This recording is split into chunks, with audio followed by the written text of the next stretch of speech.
Hey guys, and welcome to Petrol Ped. Now, in 1992, I was living and working here in Paris. That was the same year that Renault released the Twingo, a cool little A-segment car that the French fell in love with. And unfortunately, the first generation of Twingo, we never got in the UK. But Renault have sold 4.1 million of these things. And it's back. They're bringing the Twingo back. Question is, can they do justice to the classic, quirky little original? Well, I'm here in Paris to find out.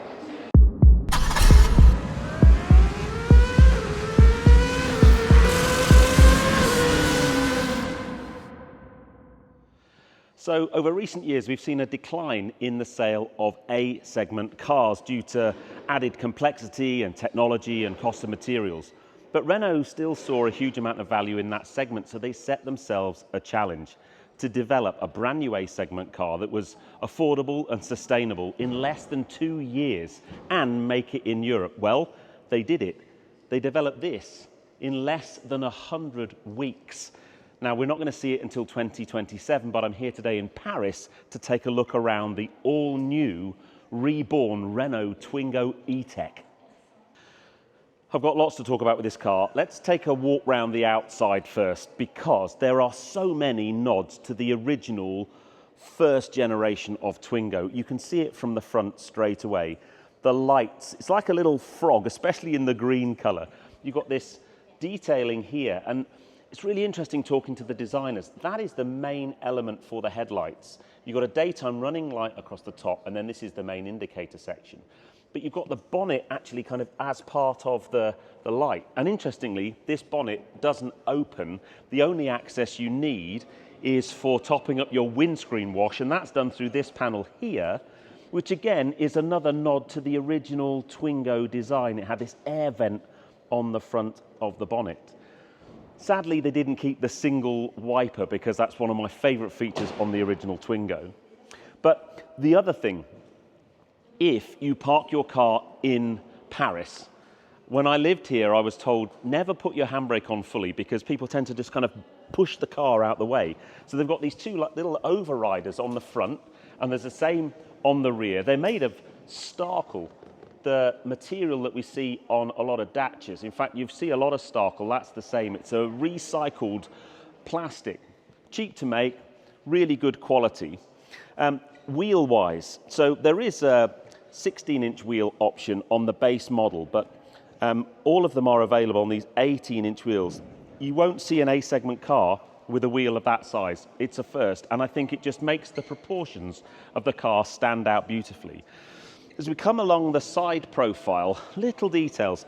If you look at the top of the door here, on a lot of cars you'd have like a belt line, but they've got rid of that and it goes straight into the glass and then straight into this section here, and it just gives the car really nice lines. And the use of body colour, privacy glass, and then again on this rear spoiler, this Starkle material, what that does is it kind of squats the car up. And if you compare this with the original Twingo was quite boxy along the sides. This is much more curvaceous and bubble-like. And then when you come round the back, very similar light signature on these rear tail lights as we see on the front. You've got the kind of crescent along the top with the indicators and so on just here. But you've got this little kind of tab on the top, and you look at that and think that's got to be just pure aesthetics. And it really isn't. It's aerodynamics, because smooth, curvy things around the back aren't actually what you want for slippy aerodynamics.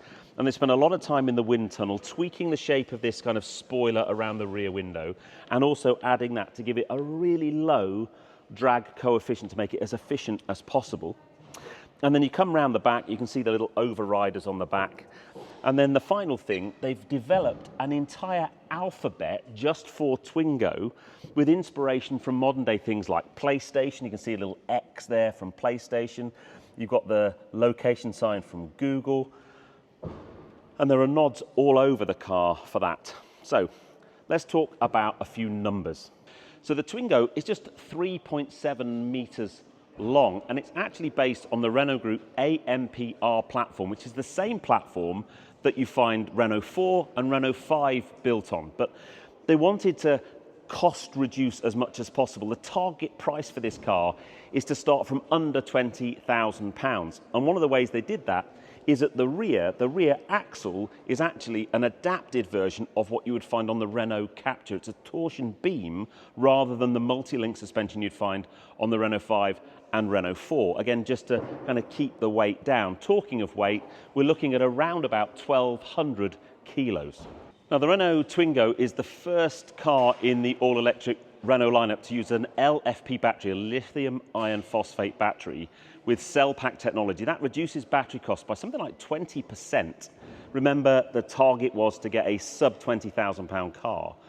The battery size is only 27.5 kilowatt hours, but the motor is a 60 kilowatt or 82 horsepower motor. WLTP range is 163 miles. So it's aimed at that city car user case drive profile. Charging's really interesting. The base one of these comes in with just AC charging only, but there is an option to have up to 11 kilowatt AC and 50 kilowatt DC charging, which again, I know today we talk about cars that can charge at, over 200 kilowatts, but again, the battery's so tiny and the use case for this car is really not something that you need more than 50 kilowatts. Again, that's entirely down to getting that price as low as possible. So for me, really interesting battery tech, motor tech. It also supports vehicle to load and vehicle to grid technology if that's available in the market that you are operating the car. The car's tiny on the outside, but it pulls off a really interesting trick because it is massive on the inside. Let's start boot first and then work our way back through the cabin. Okay, are we ready? This is a small city car, right? There's some really thoughtful engineering in this car. Now, one of the things the first gen Twingo had, which was a really famous feature, if you like, was a sliding rear bench seat that you could, if you needed a big boot, you could slide the front seats forward, but that would reduce the passenger room, and vice versa. If you needed passengers, you could slide the seats back, but that would give you a smaller boot. They carried that on in all different trim specs and price points of the new Twingo. We've now got a split rear seat, and they slide independently of one another. You pull this little tab, and you can slide the seat forward some 17 centimetres. So if I pull both of those seats forward, you've now got a really big boot space. But there's something else, because the floor lifts up and you've got a little storage area underneath, ideal for your charge cables, but it's just little things. They've split the floor in two, so that if you've got a half load of shopping, you can still access that underfloor storage. I think that is genius. So there are a couple of Easter eggs to the original car in here, if you speak French. So the first one is just here. It says ouvert d'esprit. That basically is open-minded. And then if you go into the boot, on the strap that you use to move the seat, you can see the Renault Twingo script on there. And that says, à vous d'inventer la vie qui va avec. It's up to you to invent the life to go with it. It's all about expression. There's also a little Easter egg up there as well. But I absolutely love the fact that you can adjust the size of the boot. Let's jump inside, and what I'm going to do is I'm going to move one of these seats forward and one of them back so that I can show you the difference in legroom once you're sat inside the car. Right, let's try. I can see straight away I'm going to be able to sit in this side, which is fine because behind me now is little boot space, but this seat is pulled forward to give maximum boot space, but what it does is it massively compromises the inside passenger room. You can slide the seats from in here as well. There's a little bar underneath the seats, so you can pull them back as well. But now I'm in here, you can start to see some really cool things. The floor mats have the Twingo alphabet on them, as does the headliner. It's just a really funky place in here. You can also see some of the body colour coming through. The body panels are visible on the side, and we'll see that in the front of the car as well. But actually, for a little A-segment car, the interior passenger space in here is unbelievable. Really, really good. Now, you may well have noticed my lovely t-shirt. I have a brand new line of merch, 5 different designs. We've simplified the Petrol Ped logo and you can get 5 different colors available from Legacy Legends. So if you want one of these t-shirts to help support the channel, they make a great Christmas present. I will put a link in the description below. Anyway, back to the Twingo. So we've got 4 color options for the Twingo: black or noir étoile, yellow, like the car I've got in the studio, which is called a jaune mango, and then we've got vert absolute and rouge absolute. 4 colors. Which one of those is your favorite? Now, in here, it's really cool. So there's a 7-inch main instrument cluster and a 10-inch infotainment screen. And the graphics and the way they've been designed has a Twingo edge, but I remember coming to see R5, and R5 has a completely different font set. It's just done so well. But look, real proper knobs and buttons for your HVAC controls, and iconically this. So in the Gen 1 Twingo, the emergency hazard or the emergency flasher button was on the dash just here. And I did ask the design guys, why didn't you put it here? And the simple reason is the screen kind of gets in the way a little bit. So they put it there. It's still a really prominent hazard flasher. And then these panels here in the color of the bodywork. Now, I am, as I'm sure you know, a big Dacia fan. And Dacia have a technology called U-Clip. And for the first time, because they're part of the Renault group, obviously, we've now got U-Clip points and U-Clip accessories in Renault. There's a U-Clip point just here, and you've got a whole range of different things that you can hang on there. And there's 2 U-Clip points in the boot. And there's a whole range of accessories, from central armrests that can carry kind of payload. You can hang a little shopping bag off of here, which is a brilliant idea. It's just so well thought through. I absolutely love it.